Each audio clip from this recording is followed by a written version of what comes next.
What's up, boys? Happy to see everybody back for another episode of The Blind Pig, brought to you by bgobsession.com. Obviously, as you know, if you've been here before, you can find us on any major audio platform, as well as YouTube, any socials with it, Facebook, Twitter, and of course, feel free to come by and mix it up at bgobsession.com.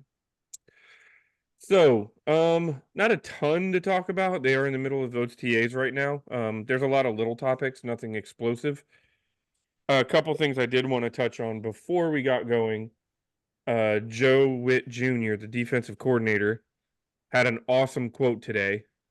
I don't know if you guys saw it, but he said, "We don't have 11. We're going to run out 17 or 18 guys and we're going to play hard." So basically saying, I don't care who the starter is. I don't care who you put on the depth chart.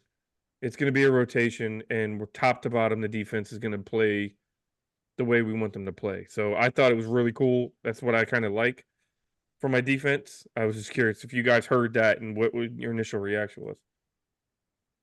I did not hear it. I've been kind of checked out the last 24 hours, to be honest with you, but it doesn't surprise me because I think my thing has always been if you got guys on the roster and you don't want to run them out there, That's a that's a problem. problem. Yeah. Like I think that's kind of been our mindset over the last 20 years is like you have starters who are marginally competent and then you have guys, Jags. And I think what we've seen is they're bringing in a bunch of guys that are like dogs, whether there's and even some of the guys that they're really hyped about that they brought in from Dallas. They brought in guys from the Dallas defense that weren't starters in Dallas. Right. They might be starters here though, or they might be guys that just they know that they can play and they're gonna keep fresh legs out there and aggressive guys out there. So I love it. But what do you think, Bob? I don't, I honestly, it doesn't surprise me at all. I mean, I just sit down and do the math and I can get to 17 pretty quick. Not necessarily putting names on it, right? I mean, everybody knows that you rotate the defensive line. I think every defensive line in the league pretty much goes into every game with 8 guys active. So, I mean, if you've got, if you got 11 starters, you got 4 rotational guys on your defensive line, that's 15 before we even break a sweat, right? And then it's pretty easy to come up with a nickel corner and a dime corner or a third safety. I mean, right now we're up to 18 without even blinking, right? So it's not really that big a deal to me.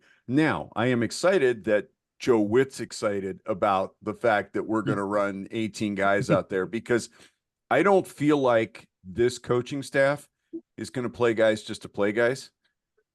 I don't care if you're the first guy on the depth chart or the 8th guy on the depth chart. This coaching staff to me feels like you got to earn your time. And if you're on the field, it's because they feel like you are going to bring something in that particular moment on that particular play that they need. And that excites me because we haven't had that in a while. I mean, there have been days that some of us didn't want the first 11 necessarily always on the field because they scared us, right? So it felt like a cultural experiment at times. yeah, exactly. Yeah. So, I'm good with this. It kind of excites me. Yeah, and I happen to catch it. I know it doesn't really necessarily translate or it doesn't mean anything, but anytime I see Joe Witt, I just get jacked up. His pressures are great. You're like, oh man, fair. Yeah. How do you not want to play for this dude? And yeah, a lot of what you guys are saying, I agree with. And then also, I think, especially with like the linebackers in the secondary, it's kind of like basketball nowadays. You just say wing, you don't say 2 guard or small forward. You just kind of put your best players out there, and they kind of are malleable. So there's like jokers, safety, slot corner, whatever, all the terms they say. So I'm excited to see what they're going to do. And I don't think he's hung up. The formation calls for extra secondary players in the thing. Then they're technically the starter, but it doesn't. It just depends on the situation and as the talent plays out. I'm anxiously awaiting for some other poor reporter to ask Joe Witt Jr. like why it took so long for him to be a defensive coordinator. I enjoyed that so much the first time. I want to repeat it I want to hear him say again, like, I was ready 10 years ago. You Yeah. We may have to wait for the out of town press to come to town. Yeah. You know, And yeah, that's none of the local guys are going to ask that question. yeah. Yeah. That's one of those things that I love about watching press I think conferences. that might have been Kime. I think Kime might have got that. I love Kime, man. That's unfortunate it was Kime, but I'm pretty sure it was. Like, what That's the fuck? one of those things I love about watching Premier League press conferences, because every week there's out of town guys sitting in the room, and the out of town guys haven't been reading like the last 5, 6, 7 Right. weeks worth of interviews, so they pop off with questions that the managers now had for 4 press conferences in a row, and these guys are loaded now. They're loaded with sarcasm and jokes. And the shit flies, and it's totally it's absolute entertainment gold most weeks. So I'll be excited to see what happens when we get some out of town reporters in the press room with Joe Witt and Dan Quinn. So since the last time we talked, we did touch on Brandon McManus. He has since been released. Ramiz Ahmed was brought in. I don't personally think that he's going to be a long-term solution. I think he's a camp leg. They're going to give him a shot, see if they can strike gold. I would imagine our future kicker is probably on a roster somewhere, whether that be in the NFL in another competition or in the UFL in a team that's in the playoffs. So, that's not really what I wanted to touch on as much as the news that came out today that McManus, apparently the team had no idea about McManus's issue until May 27th. Like, wow. I imagine that's probably got something to do with why he was released and they didn't give him the benefit of the doubt. Yeah. Yeah. If I were the GM and I signed this guy and he and his agent both neglect to tell me that this is hanging out there, because they both knew about it. They absolutely both knew about it. They've been declining the ability to settle it outside of court. Right. So they knew it was hanging out there, and they knew that these guys, the lawyers for the alleged victims, I'll use that term, was willing to go to court with Watson. So good and well they're not going to back off of McManus. That doesn't scare them. So the agent or the kicker one should have said something, should have come forward with that. And if I'd been Adam Peters, I'd have cut him just for that. But yeah, I mean, I guess I'm more focused on like who's our kicker going to be. I think in my mind, as soon as I heard the story, I was like, well, I hope he told the team about it. And if he didn't, I mean, I was always thinking to myself, it's possible he just got ambushed. He, like literally like maybe a month ago, these people approached he and his attorney. And so it's possible it could have been a surprise, as big a surprise to him, unless he did it, in which case maybe it wasn't such a surprise. But in terms of them, carrying it forward legally, it could have been a surprise. But it sounds like they did know about it, and I'm with you guys. That's about as you got to figure in the NFL it's going to come out, and that wasn't a very smart move not to let the team know. But I'm more focused on who our kicker is going to be. I hate to say that. And I don't, like Derek said, I don't know much about the guy that they just signed, although I have a ton of confidence in our special teams coach, Izzo. I think he's been amazing in Seattle, and I think we got really lucky landing him. So I trust that whoever we end up with will be competent, but I'm with Derek. I'm not sure. I don't know if, we're going to sign, is it Bates? Is that the kid's name? Is it the UFL kicker? For the defenders? Yeah. Yeah, I can't remember. I know who you're talking about. He's drilled multiple multiple the guy who kicked kicks. like 60 yards or something. Yeah. And So, he's still on a roster. Their season's still going, so he's not eligible right. to be So I know signed there's yet. guys we can't approach right now. So I'll be, but I was thinking about it this morning in the shower, because that's where I do my Commander's thinking. Did you think about kickers in the shower? I was thinking about, well, they got to have, I mean, seriously, in all seriousness, they got to have a kicker. Like you're practicing returns. You gotta have a kicker, right? I mean, even in OTAs, it's helpful to have a kicker. So, Right. I don't know. We'll see what happens with that. For the record, Sly is now kicking in New England, and Hopkins is kicking in Cleveland. For those that may have been thinking, "Hey, let's go back to one of the last two guys." I think Sly was around for a while. I think I don't know if he got signed right away, but he went to Jacksonville and he got cut before camp, and yeah, it didn't last long. Couple other little notes. It looks like JP Finley tweeted today there was a rough series for Jaden Daniels in the offense. I don't know how much stock we've talked it before, but Tony, I've never heard your opinion. How much stock do you put into the reports that we see at OTAs? I'm not going to lead the witness. I'll see what you say first.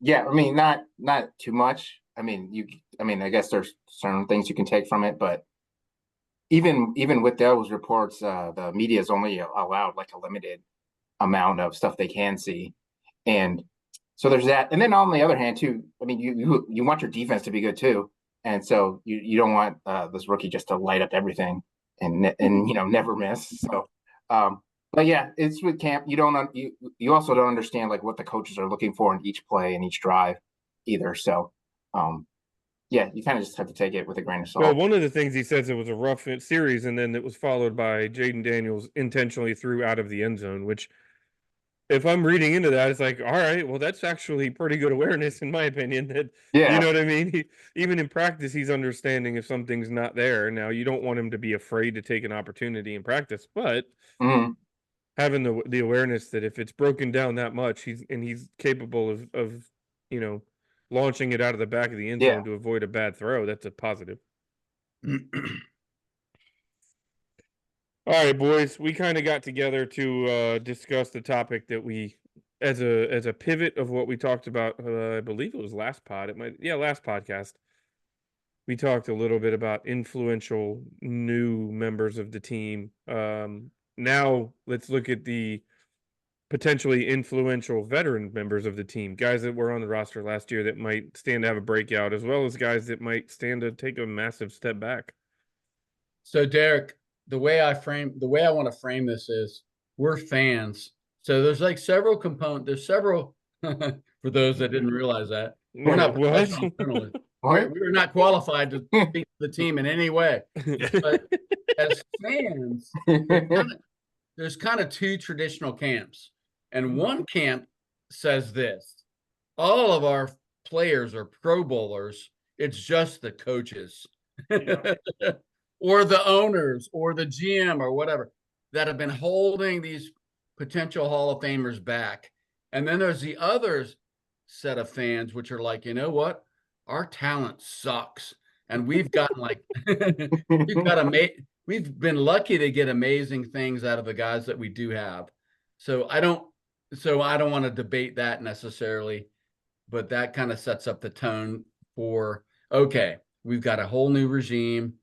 We've got what by all accounts is a really solid coaching staff, maybe a lot better than a solid coaching staff, chock full of people that are experienced and probably overqualified in some cases. So of the handful of guys, not handful, but maybe a third of the roster that survived the gutting, the veterans that we retained, who are the guys that we're going to see like with really good coaching take a totally another level of play up, and which are the guys that might not even survive the off season? So who are the guys that like either might get cut or released before the start of the regular season, or this is their last season because they're just not gonna, they're gonna basically prove that they don't belong on this team in 2024. So that's kind of the context. So why don't we start? We'll start positive. Let's start with the guys that we think, the veteran players who might break out in 2024. And it doesn't mean they sucked prior to 2024, but they're going to take it up like a major notch in 2024. What do you guys think? Anyone jump out at anyone? One guy, or I think I might be, is St. Juice, because I think with Witt and Quinn. They're one of the things they really focus on is secondary and corners. The corners you never hear about just stepping up, and then also like lengthy corners is part of their history too. So I think hopefully with coaching, because he's shown flashes, he has a chance to be one of those players that is able to step up. I mean, last year he had like a high school coach was a defensive backs coach last year. So that argument should help him. It's having better coaching. Being a total optimist, I had like I wrote down 5 names, which I'll reference all of them at some point. But St. Juste was one of my guys too, and I think all of us have looked at him and said, "Man, physically, he's got this talent to be a really good corner." And he's, like you said, Tony, he's shown in stretches he's looked really, really good. But Yeah. then he had lapses where you're like, what the hell was that? And that's where you hope that like better coaching and just having more of a focus on defense.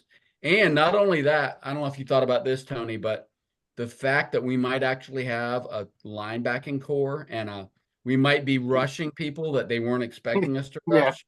Yeah. That I think that we put our corners in a really bad spot.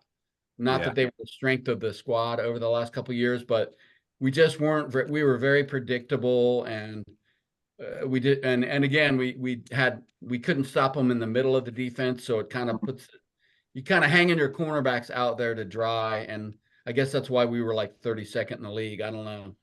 Yeah, and with the linebackers too, I think it can't be said enough how much Bobby Wagner will help just by like getting players lined up and making sure everyone's in the right spot too. So I think that'll definitely help players like St. Juste. Yeah, that's a good one, man. What about you, Bob? What do you think, man? Breakout. Like you, John, I had 4 or 5 guys on a short list, and just sitting here listening, I think I changed who I'm actually going to talk about. Brian Robinson is my guy. Not that I feel like B-Rob was underperforming last year. I feel like the team was underperforming around B-Rob. I don't think we had a sophisticated running game in any way, shape, or form. It felt like he was having to break contact at or even before the line of scrimmage as often as he was getting past the line of scrimmage without being hit. I think this year with some of the coaching, I mean, come on, Anthony Lynn is the run game coordinator. Good and well, Cliff Kingsbury is not going to call the same kind of game that Eric Bieniemy did. It'll be less. I think the offense is going to keep the defense guessing a little bit. And it just feels like Robinson is primed to have one of those seasons that people go, damn, where did this kid come from? When those of us watching the team last year thought all along, this guy is not being used right, and he could be electric. So, Bob, I had Robinson on my list also, which makes you really smart. But I just wanted to, I want you to continue on, but I wanted to just shout out his stats from 2023. He had 178 rushes for 733 yards, 5 touchdowns, averaged 4.1 yards per attempt, had 36 receptions for almost another 400 yards and another 4 touchdowns, caught almost 85% of all the balls thrown at him. So the guy, I mean, he was kind of limited in how they used him, right? I think that's what you were getting at. Like we were all like, more Robinson. And we never got more Robinson, but I think these guys probably will recognize what they have in him. Well, and understand, I'm not necessarily saying I think B-Rob's going to get the ball more than he did last year. I mean, he's got Austin Eckler sharing some time with him in the backfield, right? And Eckler is, don't get me wrong, I love Antonio Gibson. Eckler, even at 29, is an upgrade at this point in time. Yes. It is my opinion, right? But so I expect that Austin is going to get some carries. I also expect Chris Rodriguez to see the ball a little bit too. The young man showed last year that he deserves a little bit of playing time. I'm not sure it's going to be a lot of playing time unless one of the 2 guys ahead of him get hurt. but I expect him to get, to see the ball 2, 3, 4 times a game, spelling somebody. But I think the quality of the touches when Robinson gets the football are just going to be very different. And I think it's going to be very different to all of us watching. I think we're going to see him get to the second level untouched with a head of steam where last year he wasn't. I think he's going to get the football in some, he's going to be catching the football in some downs where you don't expect a running back to be catching the football, and he's going to have some space to work with. So while I'm not saying his total numbers are going to go up, I absolutely believe his averages are going to go up, and the flash factor is going to become more relevant. And the impact. Here's the thing: we might see his stats drop, but his impact is bigger, if that makes sense. Because and I think that absolutely can happen. Yeah, no, and that's totally what I mean, John. So you said it better than I did. So yeah. Derek, who do you think a breakout player is going to be in 2024, man? I'm going to go with an ultimate X factor player, and I think it's Jamin Davis. Boomer bust. It is everything or nothing there, isn't it? I mean, it's a guy that we could look back.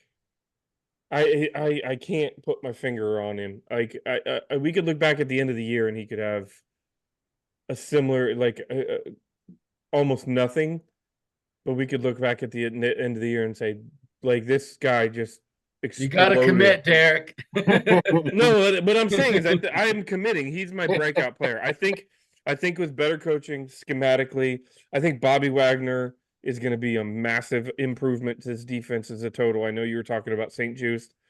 Everybody on this defense is going to get better from Bobby Wagner simply because, well, knock on wood, as long as he stays on the field, simply because of his ability to align the defense.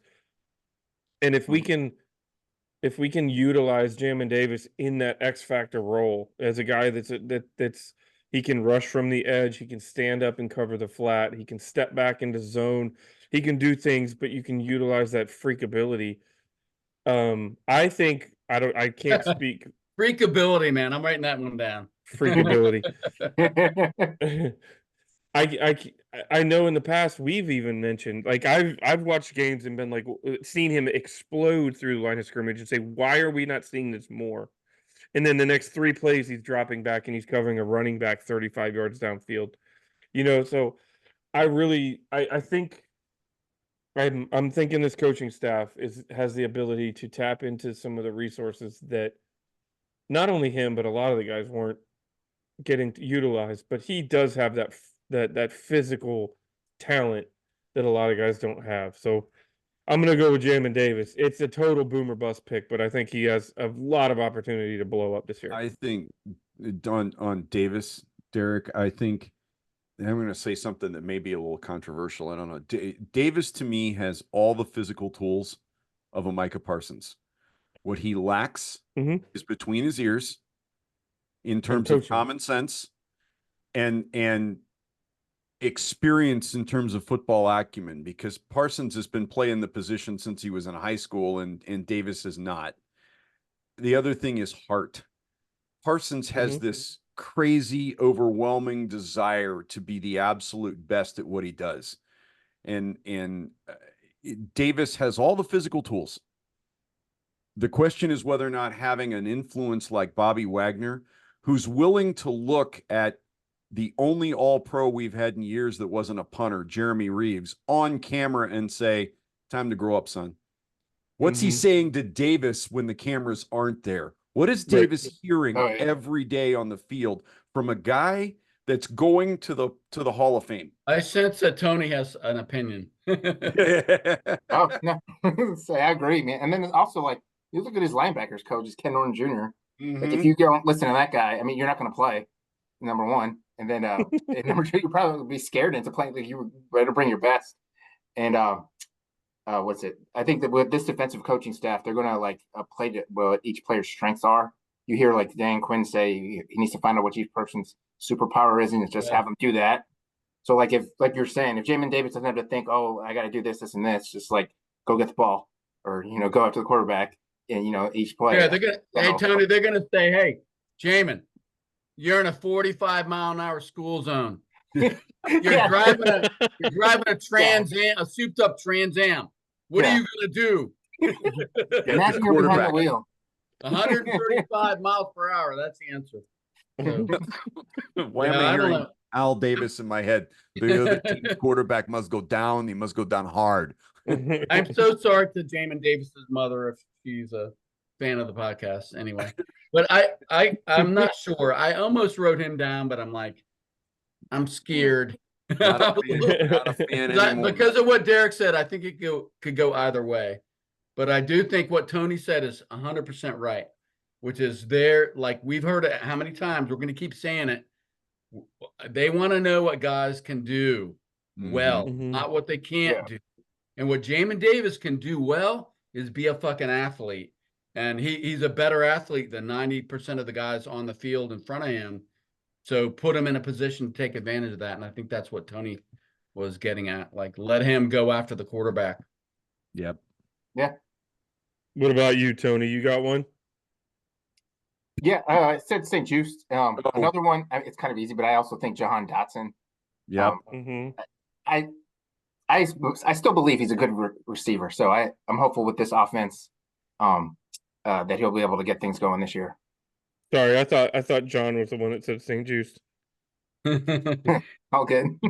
I'm just going to blurt out a couple other guys that I had in my head, and then we'll move on to the guys that aren't going to step up. I think Quan Martin, for some of the same reasons that we talked about with Jamin Davis, I think Quan Martin is an exceptional athlete. I don't know whether he's an NFL caliber cornerback, but I think he has the ability. He had 2 interceptions in 2023, and he hardly played at all. I think he's got the ability to turn the ball over. And I could see Dan Quinn and Joe Witt Jr. looking at him going, this guy's like a beast waiting to happen. And I can't remember the guy they had in Dallas last season that like broke the interception record. Oh my gosh, what the hell was his name? I think he broke it against us, as a matter of fact. Yeah, Probably. He did. But I could see them looking at Quan Martin and saying, this guy's like a turnover machine waiting to happen. Yeah. We just got to figure out how to use him. And then the other guy that I wrote down 2 other guys that I'll just blurt them out. F.A. Obata, I've always liked him. I felt like he deserved more playing time than he got. And he's one of the few guys they re-signed. This news group kept. He's one of those guys that, like, when he's in the game, he just like makes things happen. He's had he's had a decent number of sacks, tackles for losses. He just seems like one of those guys that plays above his rep, rep level and his pay level. And then the other guy I wrote down, and I'll confess this, it's probably wishful thinking, but I think Ricky Stromberg is a really talented offensive lineman, and we got to find a way to like plug him in somewhere. And I'm thinking he's going to be a guard. I really do think I think he could, like, I think if we have an injury at either of the guard spots and they plug him in, I'm hoping that he never leaves. He sticks and he's like the guard for the next 10 years. Cause I really do think in college, he was an impressive player. And I'm always a little nervous because he was a Ron Rivera pick. So that's the only thing that's keeping me from putting him on the list, with a big exclamation mark. But he got hurt his rookie. A lot of guys get hurt, right out of the gate. So I think people are writing him off, but I think he can play. That's all I think the overall point you mentioned was Quan. I think the entire secondary is going to be set up to be in a better position than they were last year. Sure. When originally we kind of we're talking about this idea, I floated a couple names in our thread, and I kid you not, Benjamin St. Juice, Emmanuel Forbes, Derek Force, and Quan Martin were 4 of the names, 4 of the 8 that I put on there, because I just feel like the secondary has a massive opportunity to take a step forward.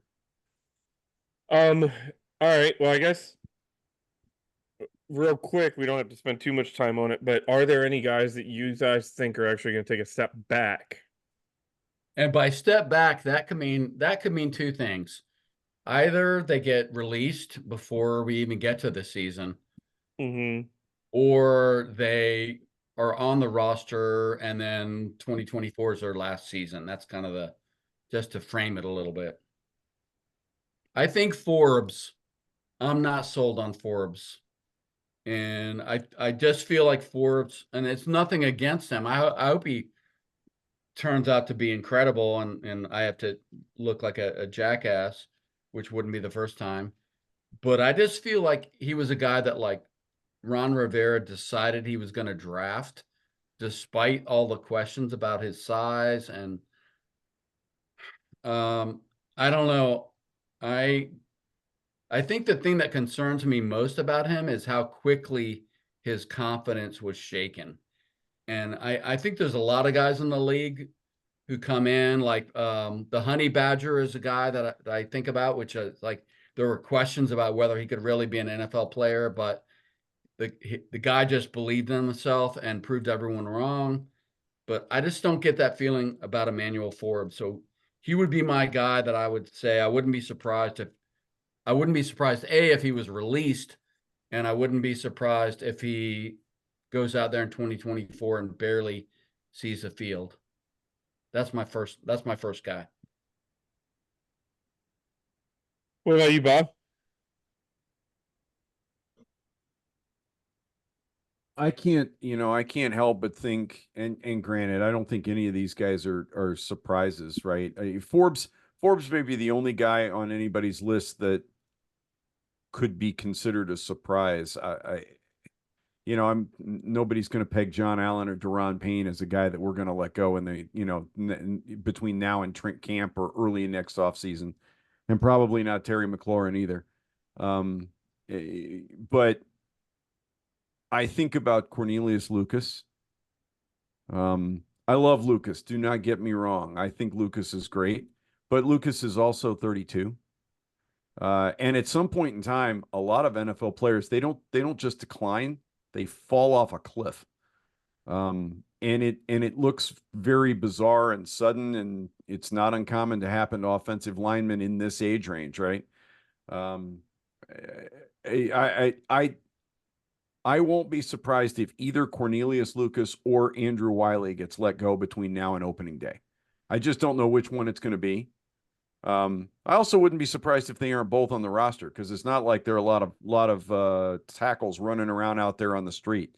But we don't know who's going to get released in camp that could potentially be better than one of these guys.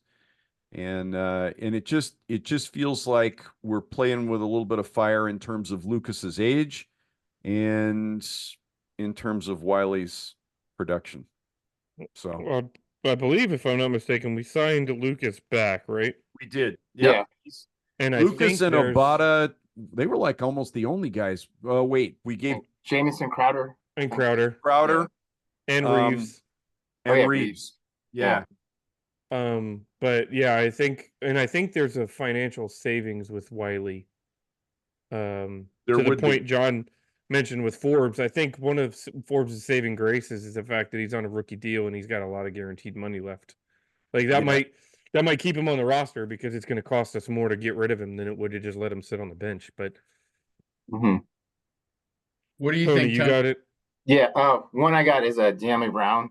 I think Mhm. last year, it was a really pass-happy offense. It was his college quarterback, and he still didn't impress. So I'm not too confident in him, showing out. And then there's more competition at receiver this year too. So, yeah, I'd be surprised if he showed out. I had him on my list as well. I mean, the guy's Mhm. only had like 17 receptions in 2 seasons. Yeah, It's kind of like what I mean. It's funny because I guess because he's so fast, and I guess the connections with UNC and everything else. But I mean, the guy's literally been like a footnote. It's kind of like why do we even talk about Damian Brown? He hasn't really done anything in the NFL. Another thought there. I mean, we keep talking about changes in coaches. He's going to be working with Bobby Ingram again. So it's not like he gets a brand new position coach that may be able to whisper something in his ear that he hasn't heard in the last 2 or 3 years. That's one of the only coaches we retained, right? Right. Yeah, so yeah. so he's got now that doesn't mean that Cliff Kingsbury isn't going to look at him and see something that maybe Eric Bieniemy didn't see. Or And maybe find a way to use Ingram him. looks at him and says he was never used correctly. Right. I'm just or Bobby speaking. Johnson whispers something in his ear that or he makes a connection with Jaden Daniels. But he was on my list too, Tony. He was a potential on my list too. Yeah, that was. Go ahead, Derek. Sorry. De'Ami Brown was going to be my pick. It's funny. I literally have the depth chart in front of me, and if you go to the team site and look at the depth chart, it only shows the players that were on the team last year, and there's only 29 position players that are even listed. There's so many holes up and down here. It's hard to find guys that you look at that. I mean, Cole Turner is another interesting name there. Thank you. That was my next one. So Cole Turner in 2023, he had, and again, it is what it is, but he had 11 receptions. He was a training camp darling, 11 receptions for 120 yards. Now, he did catch 60% of the balls thrown to him, but I just think with when you look at Ben Sinnott, I need to get it right, with Zach Ertz, probably here for a couple of years.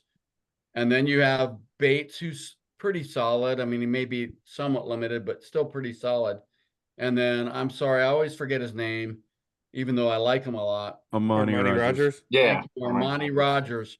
I don't see Cole Turner making the cut on this roster. I don't know what you guys think. I don't think anybody in the tight end room should be sleeping well if they aren't named Zach Ertz or Ben Sinnott. Yeah. Honestly, I mean, I'm not even sure that you can pencil Bates. I think Bates is a big boy. He can block. I mean, yeah, his saving grace. He's a good blocker. But I mean, what I'm saying is I don't think he's a shoe-in, John. I won't be surprised if he's on the roster. I'm not picking him as a guy that they're going to let go. Right. But he shouldn't be sitting here acting like he's the leader in the clubhouse. Don't buy any DMV real estate. Right. I'm not going to be shocked if he's a late training camp cut because they feel like they can develop somebody in that third position. Now they might look at Cole Turner. I mean, this is always possible. They might look at him and say, that guy's a diamond in the rough, man. Like, let's hold on to him. Who knows? But again, I keep going back to the Rivera draft track record, which absolutely sucks. I'm sorry, but it's not good. So I don't know. And I'm not saying I don't have an opinion about Cole Turner other than that I'm highly skeptical. All right, boys. What about Darian Mathis, you guys? I just want to throw his name out there before we start to wrap up because I'm kind of like, I have to remind myself that we drafted he's him. even on the roster. Yeah. He's on a rookie second. Yeah, he's on a rookie second round deal. I mean, unless he gives them some kind of problem, I think he's on the team this year. I thought you could. The reason I brought him up is because I think you can make an argument for either breakout player or step back player. I don't know which it is, but I know, I mean, to be a little bit less like totally critical of the Rivera guys, he was very well thought of coming out of college. Yeah. And I mean, he got hurt so quickly. It's not like he had no opportunity to disprove or prove the hype around him. But I mean, I can remember people saying he's going to be like a Montez Sweat like steal in the draft where we got him. And he just never has had a chance to really show it one way or the other. So see, I got a second name like that too that I thought about. Chris Paul. Chris Paul played half the season last year at left guard, and you can argue that the offensive line looked better with Paul at left guard than it did prior to that, right? But I feel like Paul is in one of those positions where he could take a step forward with new coaching staff and a new offensive scheme. He could also completely disappear. Yeah. Well, the other thing is with both of those guys, they could just disappear because of the fact that they just get left behind. It's not even anything to do with them. I mean, Phil Mathis could be a stud, or because of the fact that Dan Quinn's already got Dan Quinn would probably has some sort of knowledge of Ridgeway, right? Because we stole yeah. him Oh, from yeah, from Dallas. Dallas. Yeah. Yeah, they drafted Ridgeway. Yeah. This They is drafted the him. coaching Yeah. staff that wanted him. That's Yeah. a Right. good point, Derek. That's It's all true. sometimes it's about who are my guys. Right. They've got I don't know Payne who and the- Allen, and then now we've just drafted Got another Newt. interior D lineman in the second round. It Yeah. might just be that, sorry, dude, the music stopped and there were no chairs left. And it's we've got already nothing to do with we've already seen it. Like, it's been evidently clear that, like, there is no sentimentality with this new regime. It's Coaching like, st- you know yeah. what? If you ain't good luck enough, at your next stop. I mean, they're Yeah. not Yeah. they're not hesitant if they don't believe in a player, they're not going to be around. I guess that's good news for Mathis that he's still here, and other players like Cole Turner, but say they must see something in those guys because they're still here, but it remains to be seen. But you're Mhm. right. I'll be surprised if we don't keep 10 defensive linemen. And if that's the case, then I think Mathis is one. Then it's just a matter of who's active on Sunday. See, I'll be surprised if we do. Look at our Really? safety room. Look at our safety room. Let's say, not to go down another wormhole, but we can if we want.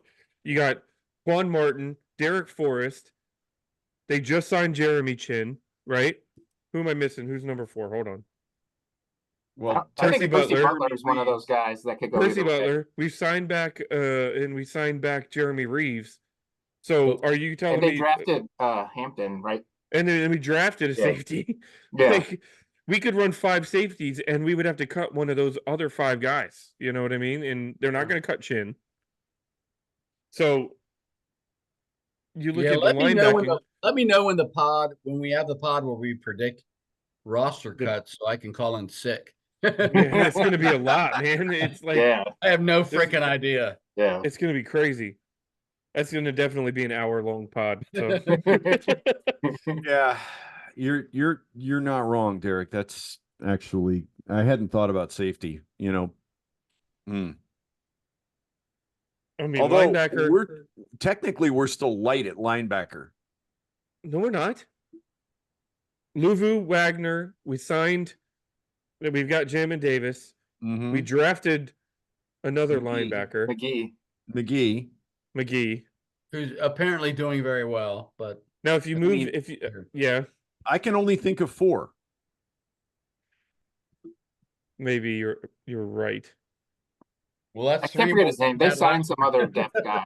Some other. Yeah, I free thought they agent. signed a 5th guy. They signed some. I can't remember his name. Just some other. Oh, you're Veteran. right. They did sign somebody, but boy, he's been all over the place. He's bounced from team to some team like to team. journeyman, You're but, right, you know. Tony. I can't remember his name either. But I mean, all right, that's 5 guys. If you're playing a 4-3, typically, I mean, just to throw a number out there, to put a number on the position, right? Is it Anthony Typically, Pittman? you want Anthony Pittman. 6 guys. Yeah. I don't think we've got 6 guys on the roster at the moment. Well, yeah, but you could argue that Chin is Chin is 6'3", 225. He could play OLB. Yeah. He's probably going to be. They'll use him down in the box a lot. Well, there's a lot of D line too. There's a lot of edge. I mean, came in with almost nothing at edge, and now we've got Dorrance Armstrong, Dante Fowler Jr. We signed Cleveland Farrell. We drafted Ricky Jean Baptiste. It depends on where you're going to play Jamin Davis. I mean, there's a lot of moving pieces. KJ Yeah. Henry is still a draft pick from last year. Yeah. F.A. Obata is a tweener guy. On the site, they have him listed as a defensive tackle, but I'm pretty sure he was outside with his hand in the dirt more than And he there was was that interior. guy from KJ Henry's draft class too, but later on, like Andre Jones Jr. Andre Jones. yeah. Yep. Yeah. So yeah, you're right. He's got a bunch of edge guys too. With the Turk is going to have a tough day at the office this year. Yeah, and all these depth guys, you better be playing special teams, or you're not you're not gonna make the team. Well, Because you better set yourself apart. Because guess what? Especially those interior D linemen, you better be doing something to set yourself apart. Because I don't think you're not beating Allen and Payne out for that. no. Yeah. Yeah. Man, you okay? Well, I don't know whether I feel better or worse now, Derek. Thanks. Sorry.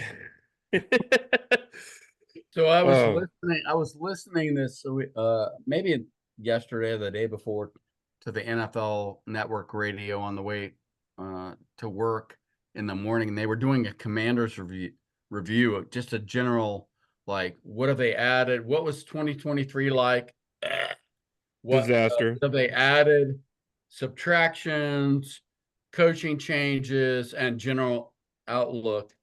And it made me want to puke because the end result of that, first of all, it was all about like, it was just so negative. hmm And at the end of it, they talked about like over and under, like 5 wins over and under. And I'm like, 5 wins. I mean, we could win 5 wins with Jim Zorn masturbating. I mean, Oh my god. it it it just kills me because they make it sound Go like medium. a 2 to 3 win team for like the last decade. My mom watches this, so Sorry, listen. I am sorry. Well, I can't be responsible for what other people do. So, but it just even though rationally I'm like, okay, I understand the Vegas line. Like we were a 4-win team in 2023. We have all of this change. I get it, but it's like it's positive change. It's better coaching and better talent and a quarterback, a legit quarterback. So anyway, it upset me at a like visceral level. Even though rationally I'm like, okay, I can understand why you're saying that we might only win 5 games, but I'm telling you right now, we're going to make you look like a jackass by the time the end of the season comes. I would have a hard time saying 5 games. The problem is I also have a hard time saying that it won't be 5 games. And I think it all depends on whether Jaden Daniels is closer to CJ Stroud or closer to Carolina quarterback. yeah, who was the number 1 pick? Bryce Bryce Young. Young. That's right. Yeah. I mean, if he's closer to Bryce Young, 5 games is probably not terribly unrealistic. If he's closer to CJ Stroud, then we're talking about 5 games looking clownish, right? So if he starts, they're going to bring Jake Fromm back and play Jake Fromm for half. Yeah, I hear you. I get it. See, there's so much new head coach, new offense, new roster. So I guess you know what I mean. Like it would be one thing if there was if we had 46 returnings of the 53. You know what I mean. That you're pretty confident are going to at least be contributors or make the final 53. But we're not it. Like we just went through the 29 guys are coming back, which means that 24 of them have not played alongside those 29 guys, so yeah, and that's not even the final number. We got to get through the cuts. There's going to be more. Right. I totally got it. Like, but I get your point. It's I'm frustrating. just telling you, it pissed me the F off. But look, my point is, I will say, I think 6-11 is reasonable. I think that's a reasonable expectation given everything that's going on. But if we win less than 9 games, I'll buy you guys all. I'll not only. I'm writing this down. I'm writing this down. Hold on. I'll fly you in for a steak dinner. Wow. Okay, all right. 9 wins. I'm going on record. All 3 of you. Oh my gosh, we haven't even seen this offense or defense, John. I'm just telling you, man. We can win 4 or 5 games in this fleet in Washington. I think this coaching staff and the talent we brought in, we're going to win 9 games. Mark's going to be really sorry he wasn't here tonight because you'd have to fly him in from Germany. I think it's reasonable, but I could easily see us at 9 games and us looking back and say we had a couple things went right. Here's this, you know what I mean? And it's plausible. I'm not saying it's out of the question. I'm writing this down. I don't know how far out of town are you, Tony? I don't know. I'm trying to figure out. He's in Centerville. We could carpool to Dulles right here, man. Like it's down the street. Oh, see, that's all right. Then it's not nearly as big a deal because I'm the only guy John would actually have to fly in. I'll fly No, your I'm ass. saying him and I could carpool to Dulles Airport together. We Oh, could to fly to North Carolina. The bad news is, Bob, that when you get to Dulles, you give me a big smooch. That's the downside. You don't want to take that bet. Where are you at, Bob? I'm in Plano, Texas, right outside of Dallas. Oh, okay. We're the Dallas, yeah. He's behind enemy What about you, lines. Tony? I have no idea where Tony is. Tell Yeah, us. I'm in Northern Virginia in Centerville. He's I drive by his house on my way to work every day. Oh, you're in Centerville. All right. See, I grew up further out 66. I grew up out in Remington, halfway between DC and Charlottesville, down 29. I'm a Franconia boy, if you guys know where that is. I do. It's the Van Dorn exit off of 95. Yeah. That's where my office is, right off Eisenhower. My best friend grew up off Franconia Road. So you and he went to the same high school, John. Yeah, that's awesome. All right, fellas. It's been fun. Next week we'll have to circle back around, come up with some topics. I don't know that we're gonna do a 7-day turnaround for roster cut downs. I think we're gonna need a little bit more prep for that, but I think they're OTAs today and tomorrow, if I'm not mistaken. Then next week is a mandatory mini camp. And then I think they have 1 or 2 more rounds of OTAs, and then they literally take the break, and then the next time we'll see them on the field is actually at training camp. So I think one thing to think about is are there any other big major roster signings or releases, got surprise releases?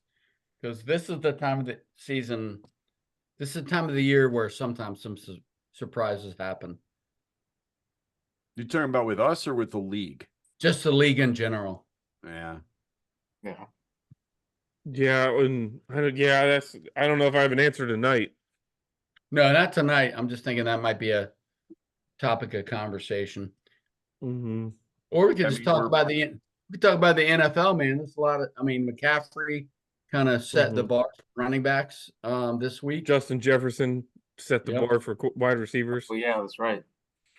So anyway, we'll figure something out. All right, fellas. It's been fun. Hey, guys. See you next week. All righty.